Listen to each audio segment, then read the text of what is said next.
আপনি নেইমারকে ফোর্স ছাড়া কেমনে আটকাবেন? Neymar is Neymar. মেসি তো কোপা 21 জিতে না যদি আর্জেন্টিনা কালেকটিভলি নেইমারকে স্টপ না করতো, টিম ওয়াইজ ডার্টি না খেলতো, তাহলে তো ওই কোপা ব্রাজিলই জিতে। ভিনিসিয়াস তার রিদম ধরে ফেলছে। ব্রাজিল তো ডিফেন্সিভলি সলিড হয়ে যাচ্ছে, কম্প্যাক্ট হয়ে যাচ্ছে, সিস্টেম ডেভেলপ করে ফেলছে এবং কাউন্টারে হিট করার জন্য ভিনিসিয়াস রেডি। ব্রাজিলের পারফরমেন্সের গ্রাফটা মানে গত ম্যাচগুলোর তুলনায় এই ম্যাচে এটা কি উন্নতি দেখছেন? আর ঠিক মানে কোন জায়গাটায় বলছি না যে ব্রাজিল নিজেদের রিদম খুঁজে পাচ্ছে। শুরুর ম্যাচে ইগর থিয়াগোকে ট্রাই করাইছে, এখন কুনহা পার্মানেন্ট হয়ে গেছে, ভিনিসিয়াস পারফর্ম করতেছে। অ্যাঞ্চেলোত্তির আন্ডারে ভিনিসিয়াস এমনিতেই হচ্ছে গিয়ে ভালো পারফর্ম করে, সো ভিনিসিয়াস কিন্তু আগায় যাচ্ছে, মানে ভিনিসিয়াস তার রিদম ধরে ফেলছে। সো বলতে পারেন যে টুর্নামেন্ট ফুটবল যত প্রগ্রেস করে অ্যাঞ্চেলোত্তির টিমের স্ট্রেংথ বাড়তে থাকে। সো ব্রাজিল যেহেতু নিজেরা নিজেদেরকে চিনতেছে, ট্যালেন্টের তো আসলে অভাব নাই। ট্যালেন্টের ব্রুনো গুইমারেস এখন অ্যাসিস্টের টেবিলে লিড করতেছে মাইকেল ওলিসের সাথে এবং আলেকজান্ডার ইসাকের সাথে। 3টা করে অ্যাসিস্ট আছে এদের 3জনের। মানে আমরা হয়তো গোলের লড়াই ভুলে গেছি, কিন্তু অ্যাসিস্টেরও তো একটা লিডার বোর্ড চলতেছে। সেখানে ব্রাজিলের ব্রুনো গুইমারেস আছে এবং ক্যাসিমিরো যে পরিমাণ ব্লক কালকে করছে, কাউন্টার ব্লক, অর্থাৎ স্কটল্যান্ড সুবিধা করতে পারে নাই, ভেতরে যাইতে পারে নাই। তো ব্রাজিল তো ডিফেন্সিভলি সলিড হয়ে যাচ্ছে, কম্প্যাক্ট হয়ে যাচ্ছে, সিস্টেম ডেভেলপ করে ফেলছে এবং কাউন্টারে হিট করার জন্য ভিনিসিয়াস রেডি এবং নেইমার ব্যাক করছে, যেটা মেন্টালি তাদেরকে আরেকটু পুশ দিছে। এই ম্যাচে গোল বেশি পাওয়ার কারণ হচ্ছে নেইমার আসতেছে বা এই ধরনের কিছু একটা। সো নেইমার একটা প্লাস, মেন্টাল প্লাস। তো এই জায়গাগুলোতে আরেকটা সমীকরণ তৈরি হয়েছে যে কয়েক দশক পর মনে হয় যে ব্রাজিল আর্জেন্টিনার একটা দেখা হইতে পারে ওয়ার্ল্ড কাপে, এই সম্ভাবনা, এবং ব্রাজিল ওই পর্যন্ত যাওয়ার স্ট্রেংথ রাখে।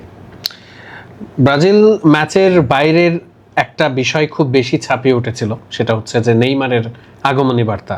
নেইমার মানে প্রায় তো 2.5 বছরের একটা ডিফারেন্সে নেইমার এসছেন। আমি একটা ছোট্ট পরিসংখ্যান দিয়ে আসলে প্রশ্নটা করতে চাই। খুব বিখ্যাত একজন সাংবাদিক রোমারিও, ফাজিল রোমানিও, তিনি একটা স্ট্যাটস দিয়েছেন এবং অপটা অ্যানালাইসিসও সেম স্ট্যাটস দিয়েছে। মাত্র 13 মিনিট 14 মিনিট মতো নেইমার মাঠে ছিলেন। ওই সময়টাতে নেইমার কি পাস মানে গোল ক্রিয়েট করার যে চান্স, সেটা করেছেন তিনি 4 বার ওইটুকু সময়ের মধ্যে। এই একই সংখ্যা তিনবার করে করেছে পাকুইতা, ক্যাসিমিরোর 3 বার, অন্যদের 2 বার, এরকম করে একটা অ্যানালাইসিস তারা করেছে।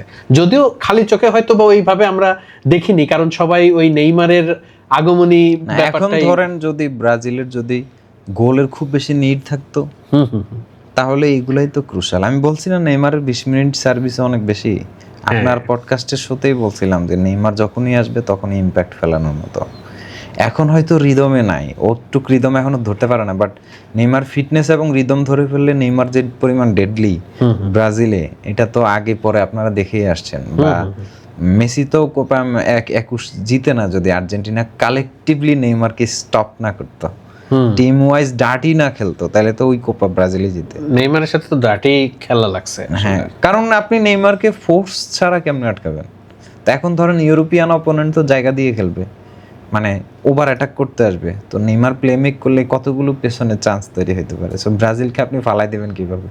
লাতিন থেকে ব্রাজিল, কলম্বিয়া, আর্জেন্টিনা এরা হচ্ছে গিয়ে একই সাইডে চলে আসছে এখন। এটা একটা দুর্ভাগ্য যে আমরা এদেরকে হয়তো একসাথে, যদি কলম্বিয়া গ্রুপের চ্যাম্পিয়ন হয়ে যায় তাহলে আর্জেন্টিনার সাইডেই থেকে যাবে, রানার আপ হইলে হয়তো ওই সাইডে যাবে, এটা পর্তুগাল ম্যাচের পরে বলা যাবে।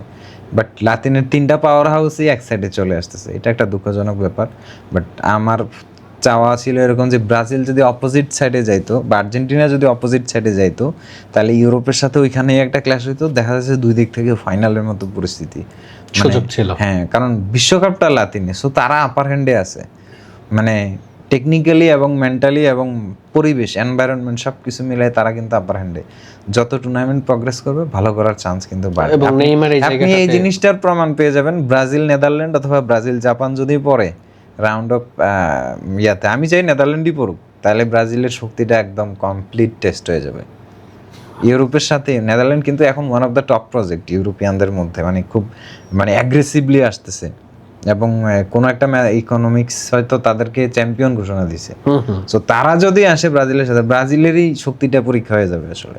আমি মনে করি যে ব্রাজিল নেদারল্যান্ডকেও উতরে যাওয়ার মতো।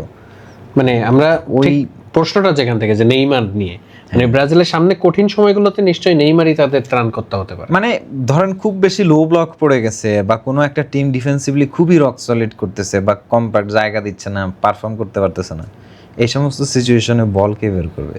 পাকুয়েতার প্লে মেকিং আর নেইমারের প্লে মেকিং এর পার্থক্য আপনি স্ট্যাট দিয়ে দিচ্ছেন একটু আগে। আসলে Paquetá number 10 okay fine, but not Neymar.